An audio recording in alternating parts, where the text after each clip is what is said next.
எறா இல்ல பிரான்ஸ்ல நிறைய கொலஸ்ட்ரால் இருக்குன்னு அதை உங்க டயட்ல இருந்து அவாய்ட் பண்ணிட்டு இருக்கீங்களா? இது ஹெல்த்தியா இல்லையா, நம்ம டயட்ல இன்க்ளூட் பண்ணலாமான்னு இந்த வீடியோல பார்க்கலாம் வாங்க. பிரான்ஸ் 100 கிராம்ல 120 calorie, 20 gram protein, B6, B12, iron and niacin என்ற மைக்ரோ நியூட்ரியன்ஸ் இதுல அதிகம். இது நம்ம பாடி பில்டிங்கோ ரெட் பிளட் செல்ஸுக்கோ ரொம்ப நல்லது.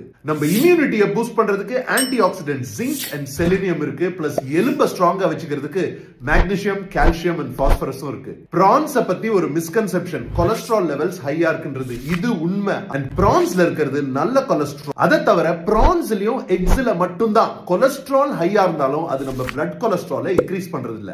எல்லா நான் வெஜிடேரியனுக்கும் இருக்க ஒரே ரூல் தான், பிரான்ஸையும் டீப் ஃப்ரை பண்ணாதீங்க. அப்ப இந்த நல்ல கொலஸ்ட்ரால் கெட்ட ஃபேட்ஸா மாறிடும். சோ கேலரி டெபிசிட்ல வெயிட் லாஸ்ல இருக்கும்போது நல்ல ஹை புரோட்டீன் ஃபுட் நீங்க எடுக்கணும்னா பிரான் உங்க டயட்ல இன்க்ளூட் பண்ணலாம். இந்த மாதிரி யூஸ்ஃபுல் இன்ஃபர்மேஷனுக்கு என்ன ஃபாலோ பண்ணுங்க. நீங்க சீ ஃபுட்டோட ஃபேனா இருந்தா வேற எதை பத்தி நான் பேசணும்னு கீழே கமெண்ட்ஸ்ல போடுங்க. லைக் பண்ணி ஷேர் பண்ண மறந்துடாதீங்க.